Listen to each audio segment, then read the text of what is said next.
시간도 함께 묵상 기도 드림으로 주일 오후 찬양 예배 드리겠습니다.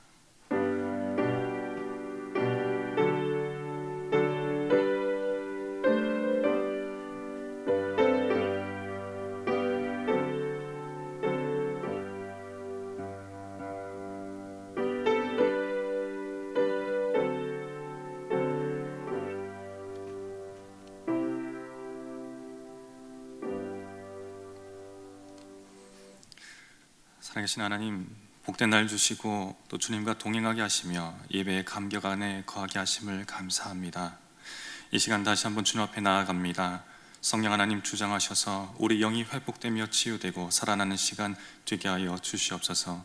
예수님의 이름으로 기원합니다. 아멘. 같이 주기도문 하시겠습니다. 하늘에 계신 우리 아버지여, 이름이 거룩히 여김을 받으시오며 나라가 임하시오며 뜻이 하늘에서 이루어진 것 같이 땅에서도 이루어지이다. 오늘 우리에게 일용할 양식을 주시옵고 우리가 우리에게 죄 지은 자를 사하여 준 것 같이 우리 죄를 사하여 주시옵고 우리를 시험에 들게 하지 마시옵고 다만 악에서 구하시옵소서.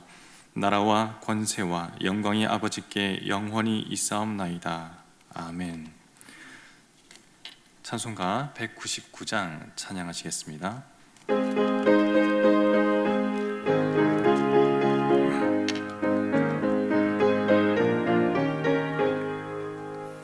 나의 사랑하는 책 비록 헤어졌으나 어머니의 무릎 위에 앉아서 재미있게 듣던 말 그때 일을 지금도 내가 잊지 않고 기억합니다. 귀하고 귀하다 우리 어머니가 들려주시던 재미있게 듣던 말 이 책 중에 있으니 이 성경 심히 사랑합니다.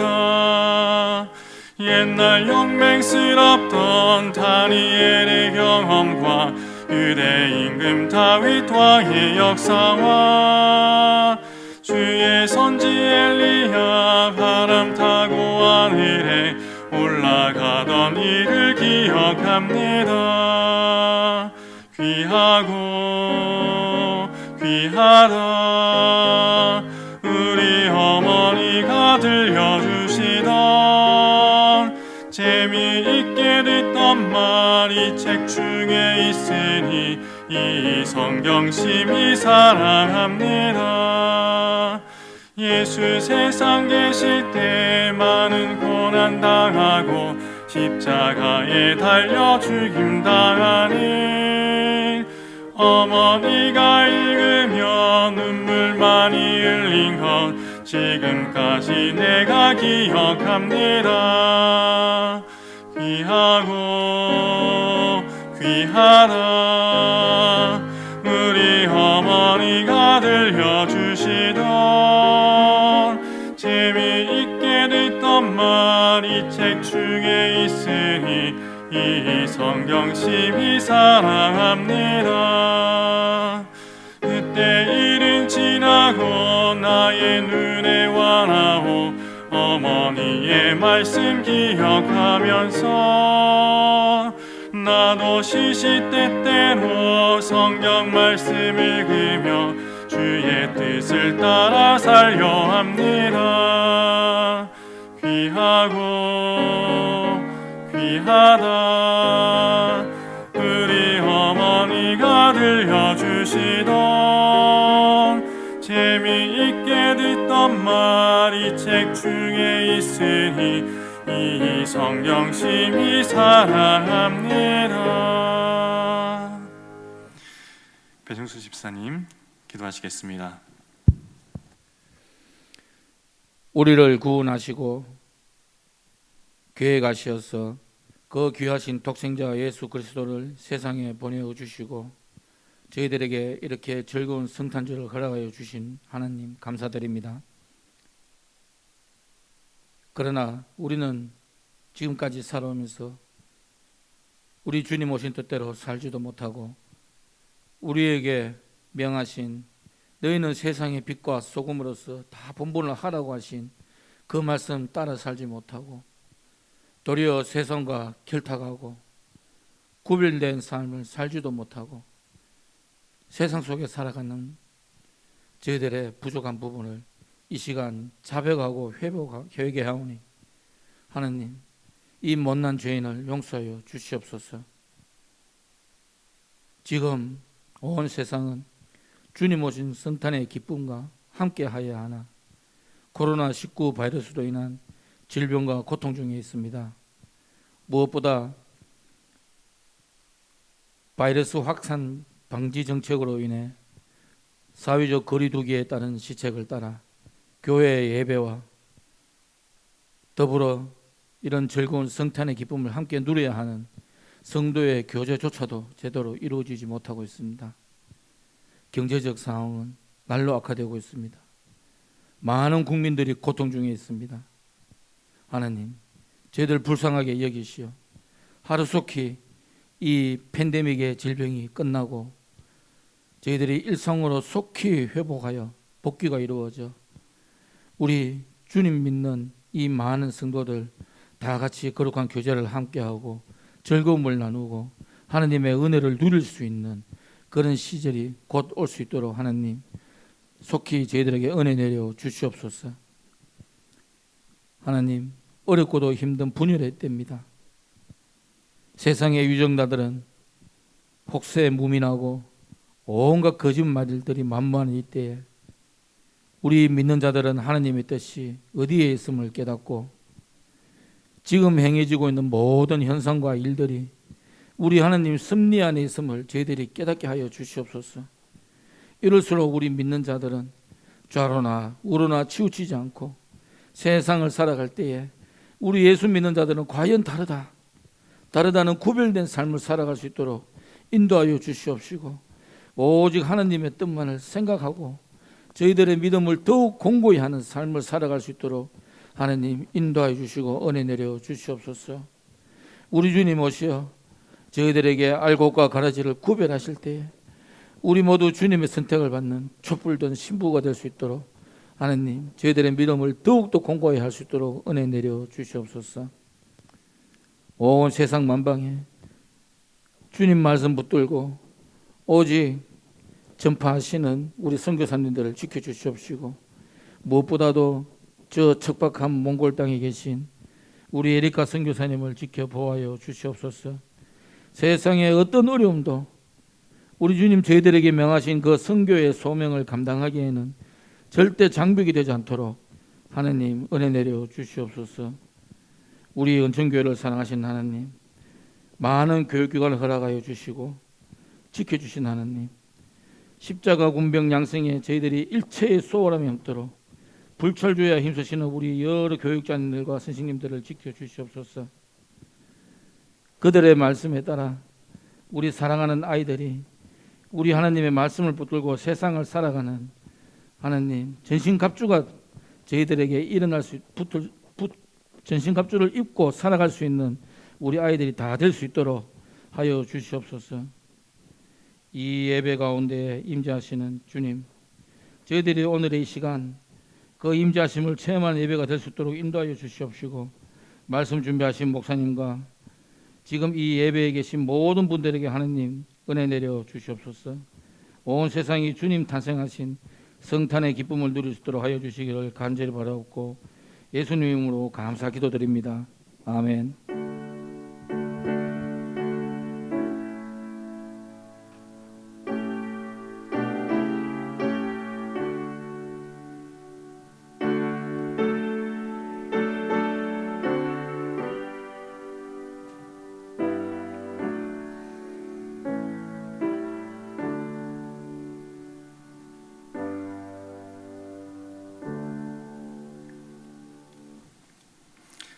이 시간 함께 보실 말씀은 요한복음 14장 15절 그리고 21절에서 24절까지 말씀드리겠습니다. 요한복음 14장 15절 그리고 21절부터 24절까지 말씀 172면에 있습니다. 제가 15절을 읽고 그리고 그리고 21절부터 24절까지 함께 교독하겠습니다. 너희가 나를 사랑하면 나의 계명을 지키리라. 21절부터 24절입니다. 나의 계명을 지키는 자라야 나를 사랑하는 자니 나를 사랑하는 자는 내 아버지께 사랑을 받을 것이요 나도 그를 사랑하여 그에게 나를 나타내리라.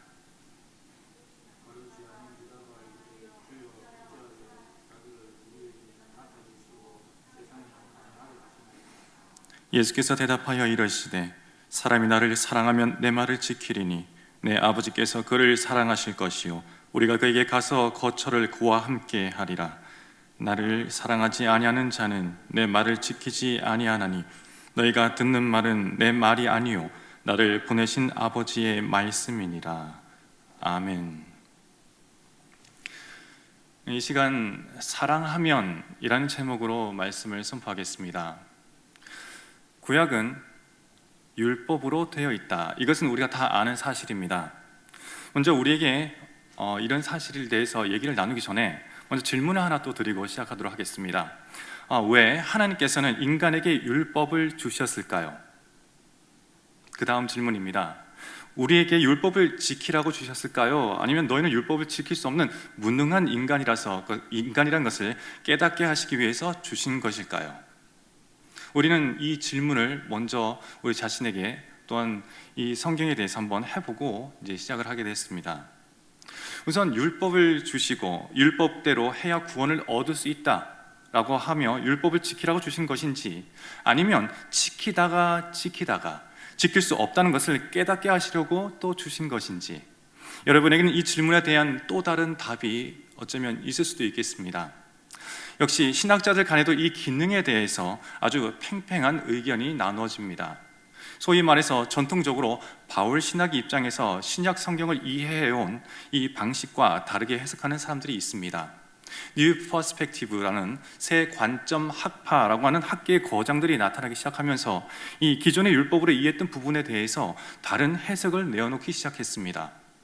그 새 관점 학파의 대표적인 인물 중 근래 들어서 좀 유명한 가장 많이 알려진 인물이 바로 톰 라이트라고 하는 신학자가 있습니다. 이들이 율법을 해석하는 방식은 기존의 것과는 조금 다릅니다. 언약으로 구원받은 사람이 하나님의 은혜 안에 머물러 있기 위한 장치로 이 율법을 주신 것이다 라고 율법을 해석한다는 것이죠. 이것을 언약적 신율주의라고 좀 어려운 말로 하면 이렇게 말을 하고 있습니다. 그래서 율법을 지켜야 구원받는 것이 아니라 구원받은 사람이 하나님 안에 머물기 위해서 율법을 주셨다라고 하는 이 전혀 새로운 율법에 대한 개념을 밝히고 있습니다. 굉장히 설득력은 있습니다.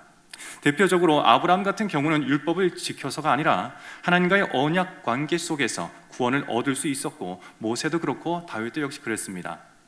그래서 구약의 이런 율법의 율법주의에 부합한 사람들이 없는 것은 아니지만 우리가 아시다시피 구약에 나타난 수많은 이스라엘 백성들은 율법을 어김으로 하나님의 심판을 받았던 것을 우리는 다 기억하고 있습니다.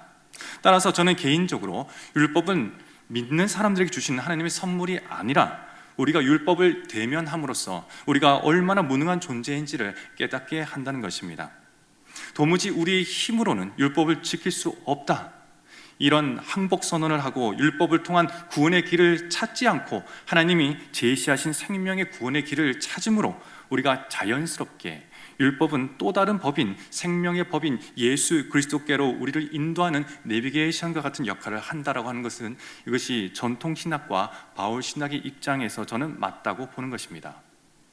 이것에 대해서 로마서 8장 1절에서 2절에 명확하게 설명을 해주고 있습니다.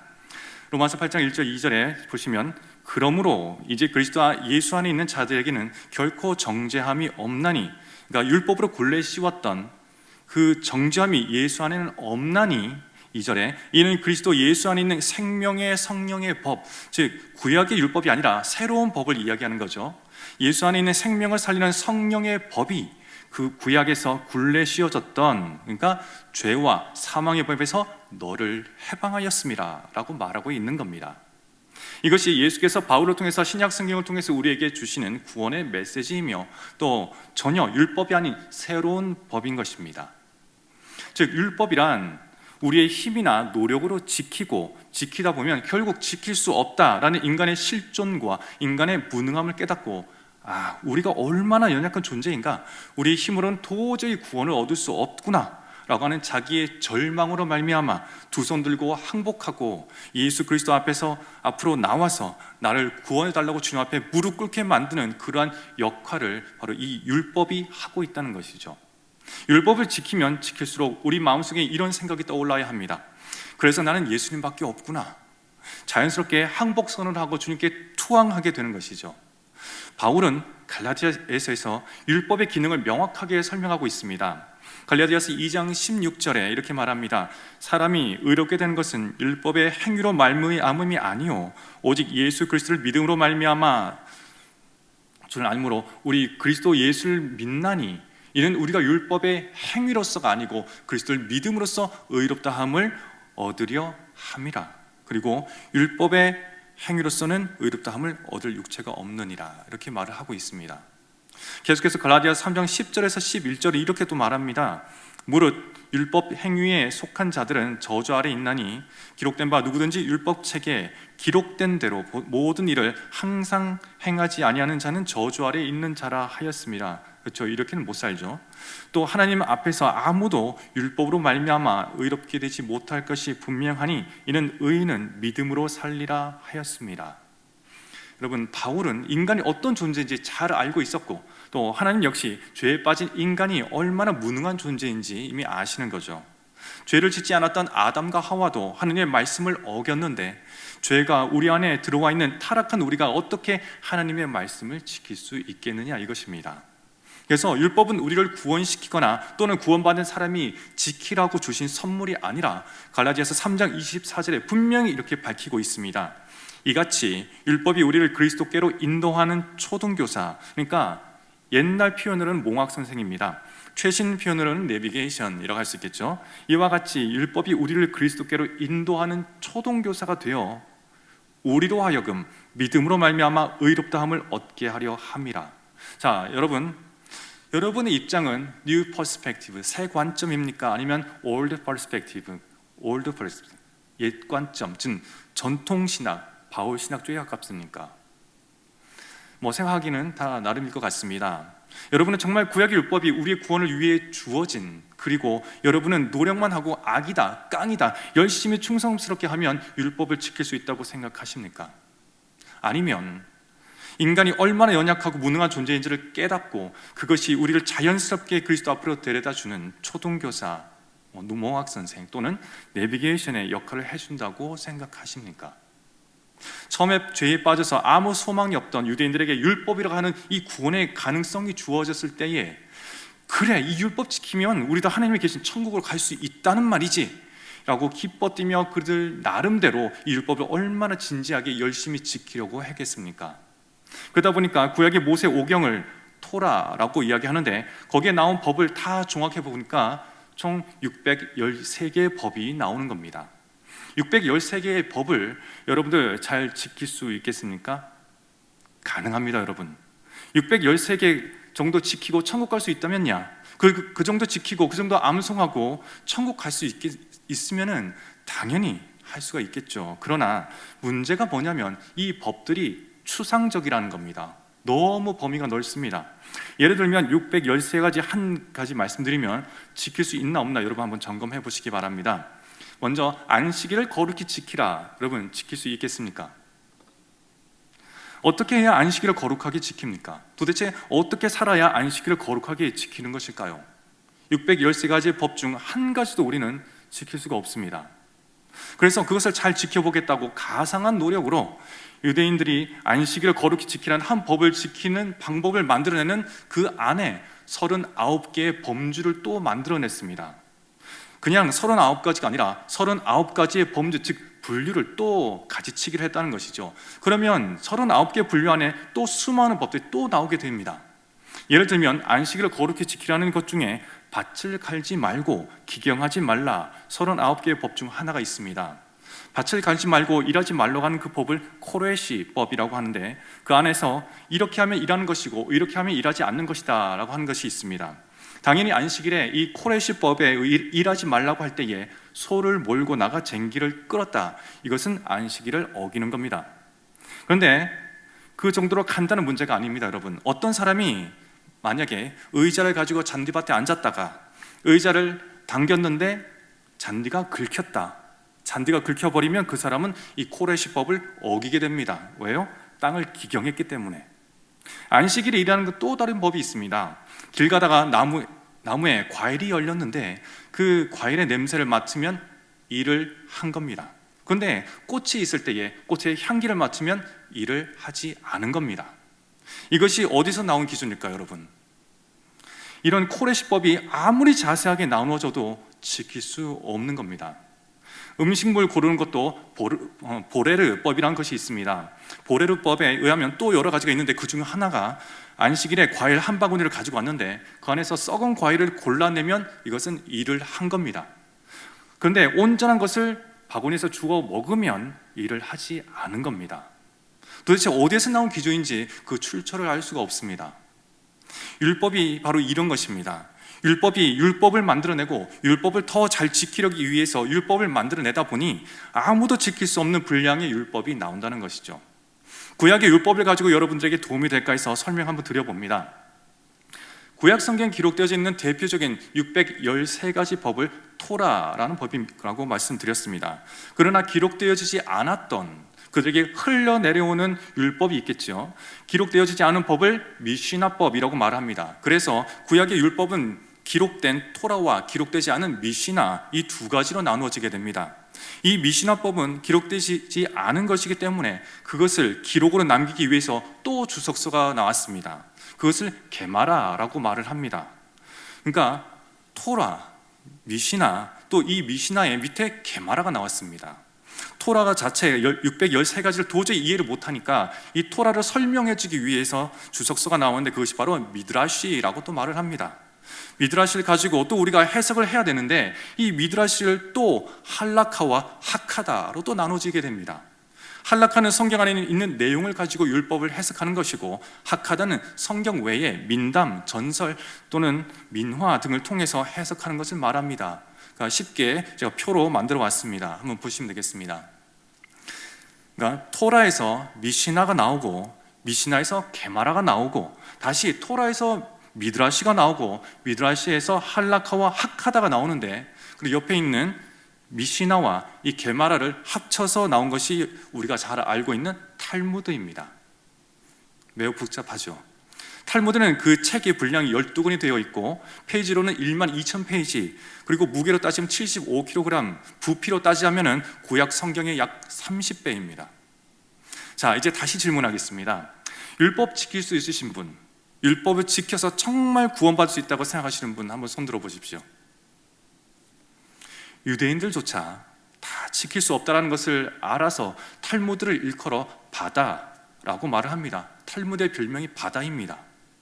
따라서 율법을 지키라고 주신 것이 아니라 인간의 무능함을 깨닫고 우리가 예수 그리스도에 의지할 수밖에 없도록 만드는 이 예수 그리스도로 인도하는 초동교사, 내비게이션과 같은 역할을 하는 것이 분명히 밝혀졌습니다. 그러나 우리가 이 구약의 율법을 못 지킨다고 또 버릴 것은 아니고 하나하나가 하나님의 마음을 담고 있기 때문에 그렇다면 우리가 딜레마에 빠지게 됩니다. 지켜야 할까? 지키지 말아야 될까? 지킨다고 구원받는 것도 아닐지라도 이 귀한 하나님의 마음에 담긴 이것을 버릴 수는 없는 것인데 이 율법을 지킬 수 있단 말인가? 라는 것이죠. 그냥 안 된다고 포기할 것인가? 아니면 우리가 지키려고 노력해야 할 것인가? 라는 딜레마가 있다는 것입니다. 율법을 다 지킬 수 없다라고 하는 이 세상에 주님이 한마디 하시는데 너희가 율법을 지킬 수 있다라고 하는 이 청천벽력 같은 말씀을 하고 계십니다. 그것이 오늘 본문인 요한복음 14장 15절입니다. 예수님이 주시는 이 율법 지키는 노하우, 바로 너희가 나를 사랑하면 나의 계명을 지키리라. 이것은 구약에서 절대로 해석하지 못했던 계명을 지키는 방법입니다. 23절에 사람이 나를 사랑하면 내 말을 지키리니, 그리고 24절에 나를 사랑하지 아니하는 자는 내 말을 지키지 아니하나니. 여기서 예수님이 우리에게 주시는 그 수많은 율법, 아무것도 필요 없다, 그 모든 것을 열 수 있는 맞는 키워드가 하나 있는데 그것은 무엇이냐? 바로 사랑이라는 열쇠로 열 수 있다, 이렇게 말씀하신 겁니다. 나를 사랑하면 모든 율법을 잠긴 문을 열 수 있다라고 말씀하신 것이고, 그래서 기독교는 사랑의 종교라고 하고 기독교의 키워드는 바로 사랑이라고 말하고 있는 것인데, 이것은 하나님도 마찬가지입니다. 이 사랑은 닫힌 문도 여는 만능 키라서 인간 세상과 하나님 사이의 문이 꽉 닫혀 있어서 그 누구도 하늘문을 열 수 없을 때에, 우리 인간으로는 도저히 하나님께로 갈 수 없을 때에 하나님께서 닫힌 하늘문을 만능 키로 여시고 인간의 몸을 입고 내려오셨는데, 그때 열어놓았던 키 이름이 뭔 줄 아십니까? 바로 사랑입니다. 하나님이 세상을 이처럼 사랑하사 독생자를 주셨으니 사랑의 키로 하늘문을 열고 인간의 몸을 입고 이 땅에 오셔서 우리를 살려주신 거죠.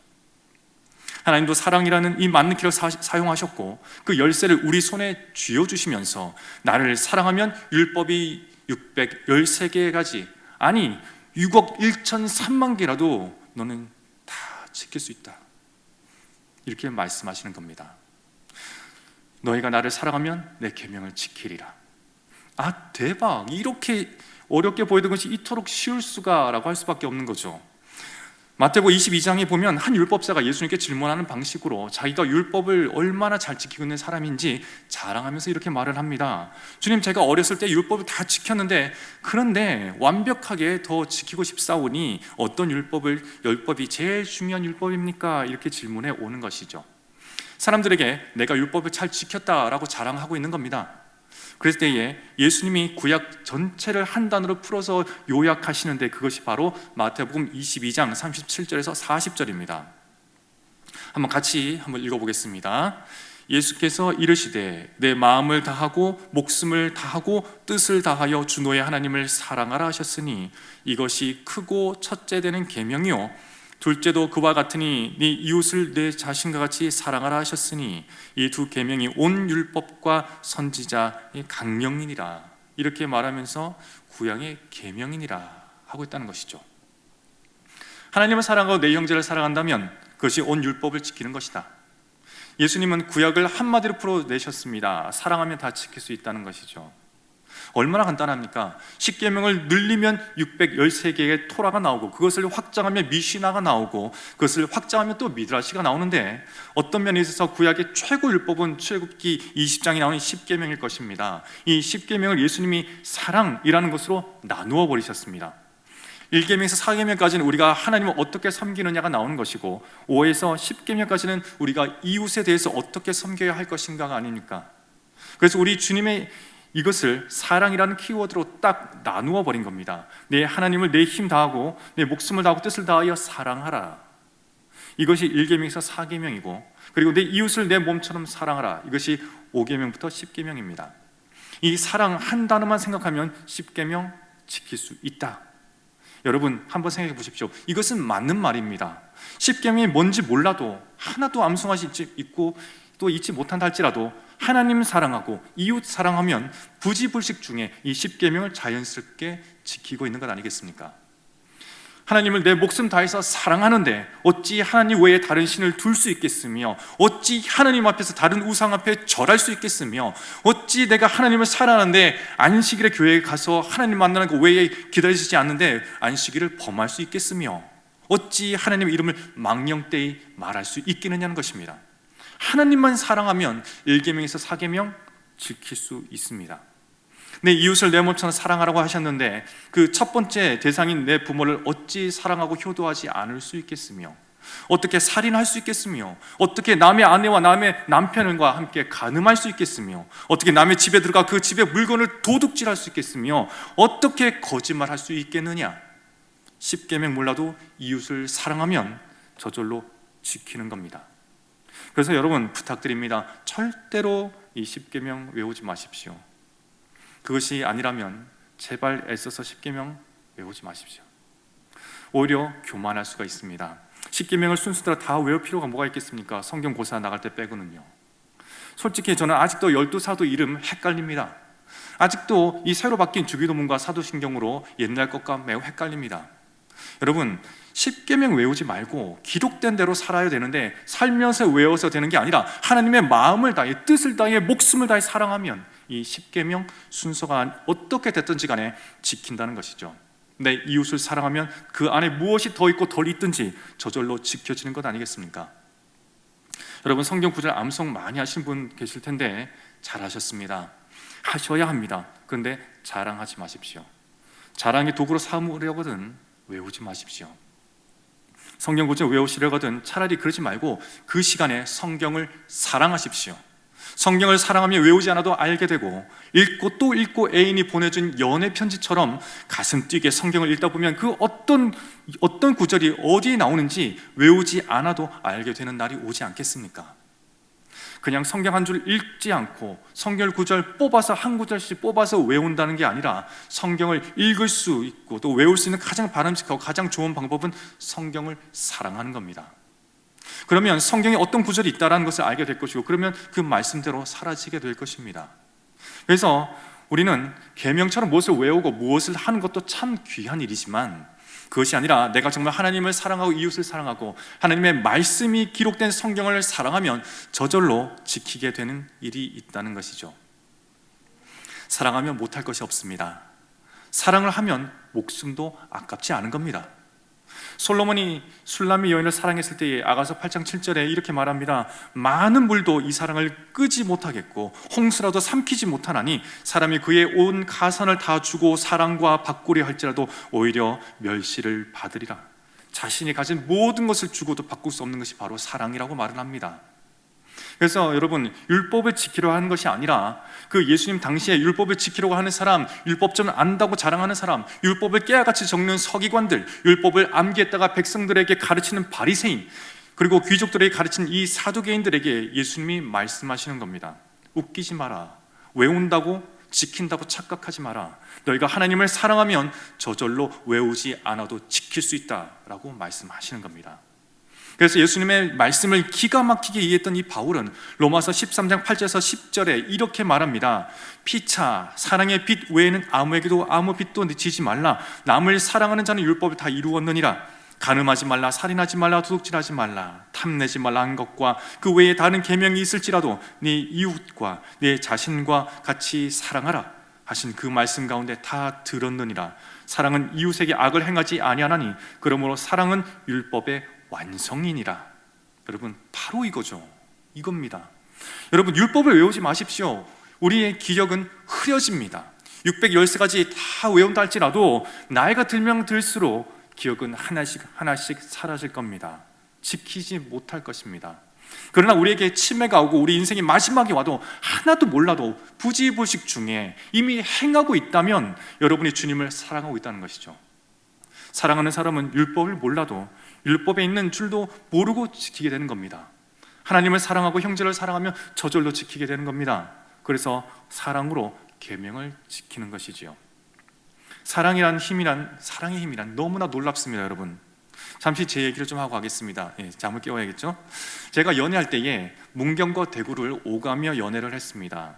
제가 서울 삶을 정리하고 내려와서 신학교를 준비한다고 문경의 이 시골집에서 공부하고 있는데, 제 아내는 대구에서 직장을 다니고 있었습니다. 문경에서 대구까지 대중교통으로 약 3시간이 걸립니다. 주말에 대구에 내려와서 잠시 보고 막차 시간을 맞춰서 문경에 다시 올라가는데 그 차 안에서 무려 6시간을 오거니 가거니 하는 것이죠. 얼마나 긴지 모르겠습니다. 근데 대구에서 문경까지 가는 가장 빠른 방법이 있습니다. 가장 빠른 길은 비행기 타고 가는 것도 아니고 자가용 타는 것도 아니고 사랑하는 사람과 함께 가는 겁니다. 제 아내가 저를 얼마나 배려했던지 대구 시내에서 편하게 공부하라고 고시원을 잡아줬습니다. 아직 교제하기 전입니다. 저도 참 신기합니다. 오해가 없어야 될 것은 제 아내는 제가 신학생이 되겠다는 것만 보고 섬겨주었다는 것입니다. 절대 흑심이 없었다는 것을 이 시간을 빌어서 한 번 더 확인해야겠습니다. 이제 이렇게 대구에 있으니까 막차를 놓칠 걱정을 안 해도 됩니다. 늦게까지 데이트해도 됩니다. 근데 이 반월 땅에서 식사를 하고 차 마시고 그리고 수성못쯤 되는 덕화 중학교쯤이 있습니다. 그쯤에 이제 제 아내의 자취방이 있었습니다. 거기까지 버스 타고 가도 돌아가기 때문에 보통 40분이 걸립니다. 차 절대 안 탑니다. 걸어갑니다.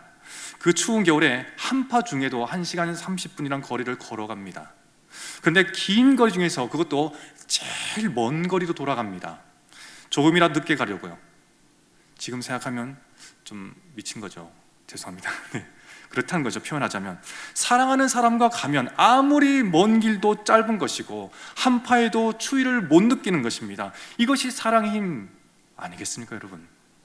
세상에서 제일 맛있는 커피도 인도네시아 사양 고양이가 똥에서 나온 그 루아 커피가 아니고 자메이카 블루 마운틴 커피가 아니라 세상에서 가장 맛있는 커피는 사랑하는 사람과 마시는 커피라고 하죠. 제일 재밌는 영화, 어떤 영화를 봐도 사랑하는 사람과 함께 보는 영화라고 말을 합니다. 여러분, 교회에 다니면서 이런 분들 계실지 모르겠습니다. 교회 일이 너무 힘들다, 참 수고 많이 하셨습니다. 근데 진짜 물어보는데 교회 일이 힘든 것이 아니라 교회를 사랑하지 않는 거겠죠. 교회를 사랑하면 몸은 힘든데 마음은 날아갈 것 같다는, 다 경험해 보시지 않으셨습니까? 요즘 세상 예수님 믿는 것이 너무 힘들다고 말합니다. 인정합니다. 수고하셨습니다. 근데 이렇게 물어봅니다. 예수님 믿는 게 왜 힘듭니까? 예수님을 사랑하지 않기 때문이 아닙니까? 사랑은 죽음같이 강하고 사랑하는 사람이 있으면 못할 것이 없는 것이 사랑의 힘 아니겠습니까? 저는 지금까지 만나보지 못한 사람들이 몇 종류가 있습니다. 운전 좋아하면서 운전이 힘들다고 하는 사람 못 만나봤습니다. 쇼핑 좋아하면서 쇼핑 힘들다는 사람 저는 만나보지 못했습니다. 좋아하면 힘들지 않습니다. 교회 멀다고 말하는데 여러분, 오늘 이 시간부터 교회 먼 사람 아무도 없습니다. 뭐가 멀어집니까? 집이 교회에서 먼 겁니다. 모든 것이 사랑이 식었다는 겁니다. 여러분 이런 말이 있습니다. 이것은 꼭 기억했으면 좋겠습니다. 아니, 어쩌면 그냥 메모라고 해놓으시면 좋겠습니다. 사랑하지 않으면 핑계를 찾지만 사랑하면 방법을 찾는다. 여러분, 사랑하지 않으면 핑계를 찾지만 사랑하면 방법을 찾습니다. 교회를 사랑하지 않으면 핑계가 떠오릅니다.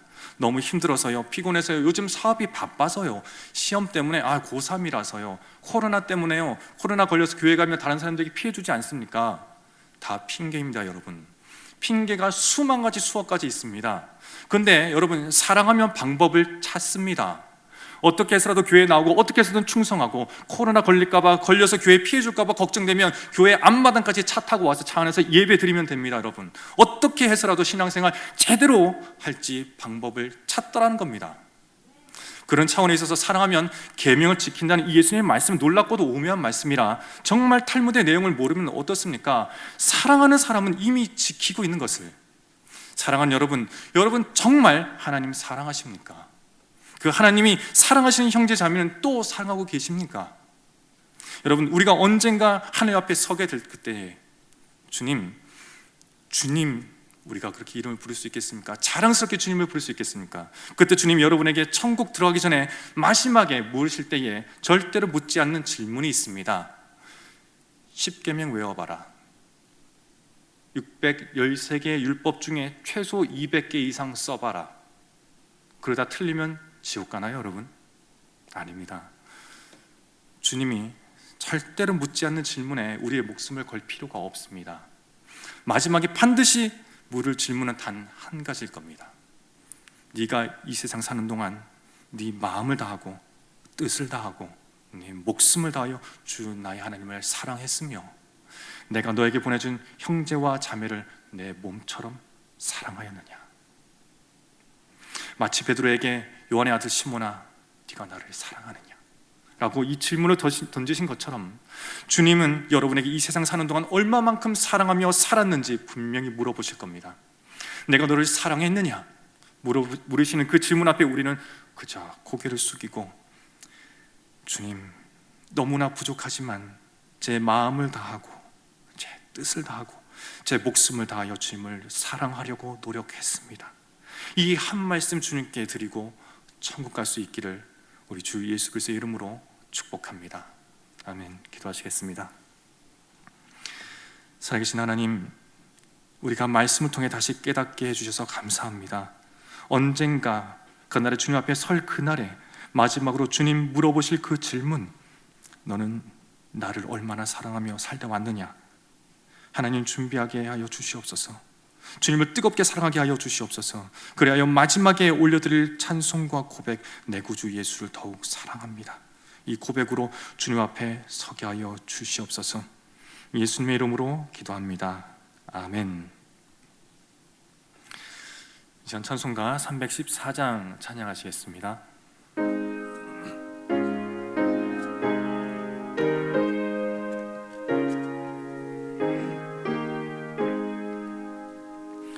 내 구주 예수를 더욱 사랑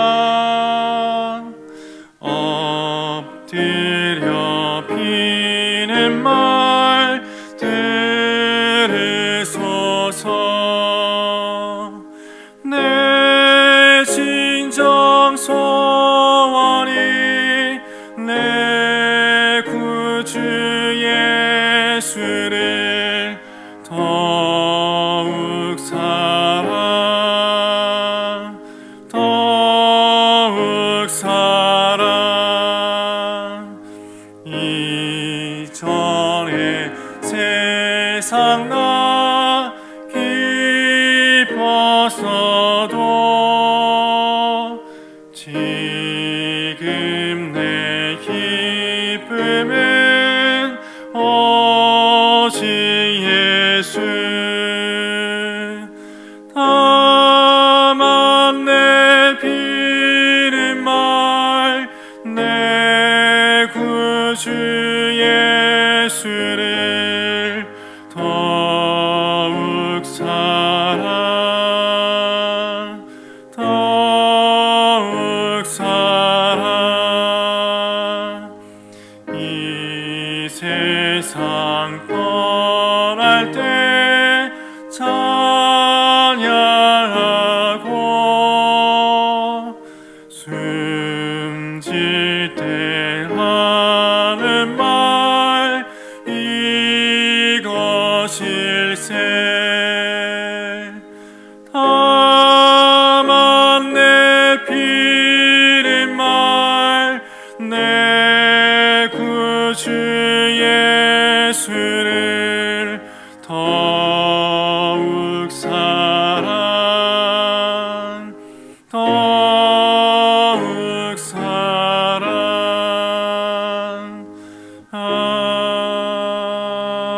아멘. 봉헌하겠습니다.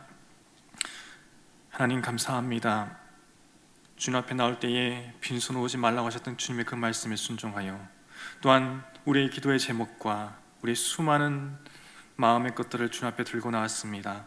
하나님, 주님 기뻐 받아 주시옵시고 주님께서 이 하나하나의 이름을 기억하시며 그 모든 제목들을 기억하여 주셔서 주님의 때에 신속하게 이루어지게 하여 주시옵시고 우리의 마음을 시원케 하여 주시옵소서. 주님께서 이 모든 것 가운데 만복으로 갚아주시고 30배, 60배, 100배 수많은 열매 맺는 인생 되게 하여 주시옵소서. 감사합니다. 예수님의 이름으로 기도합니다. 아멘. 축도하겠습니다. 주 예수 그리스도의 은혜와 하나님의 사랑과 성령의 교통하심이 하나님을 힘을 다해 뜻을 다해 목숨을 다해 사랑하고 그 하나님이 보내신 형제와 자매를 내 몸처럼 사랑하기로 결단하고 다짐하고 은혜 받고 돌아가는 사랑하는 심령들 머리 위에 영원토록 함께 있을지어다. 아멘.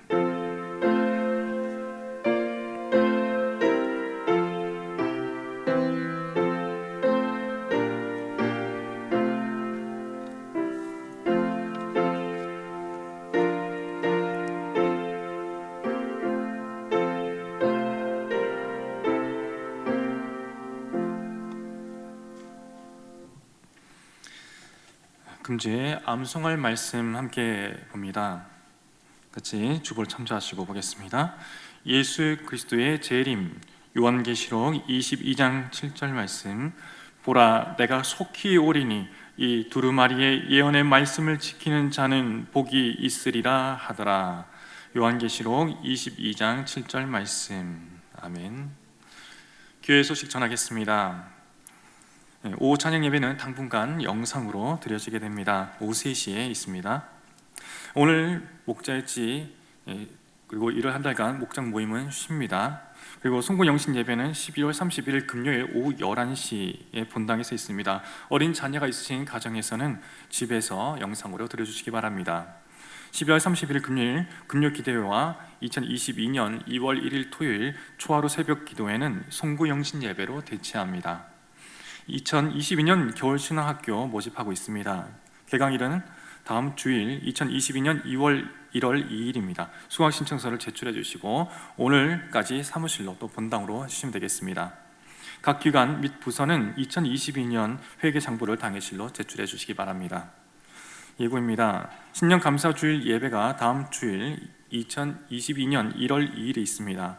정기 재직회가 다음 주일 2022년 1월 2일 2부 예배 후에 있습니다. 신년 특별 새벽 기도회가 2022년 1월 3일 월요일부터 1월 9일 주일까지 본당에서 있습니다. 표 제청하겠습니다. 목적에 충실한 교회 되게 하소서. 예배의 기쁨과 영광이 충만한 교회가 되게 하소서. 성도 간의 교제의 가치를 붙드는 교회가 되게 하소서. 감사합니다. 폐송 함께 찬양하겠습니다.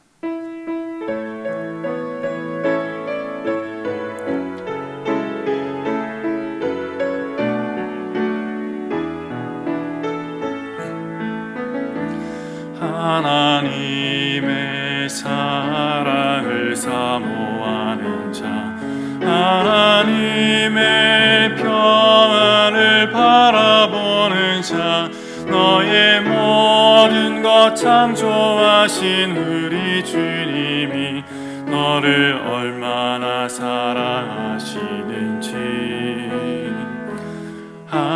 하나님께 찬양과 경배하는 자, 하나님의 선하심을 닮아가는 자, 너의 모든 것 창조하신 우리 주님이 너를 자녀 삼으셨네.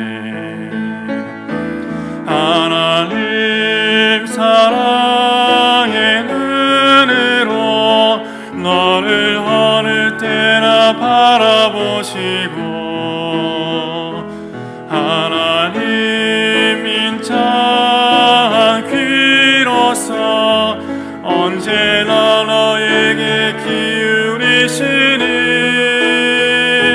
어느 밤에 밝은 빛을 비춰주시고 너의 작은 신음에도 응답하시니 너는 어느 곳에 있든지 주를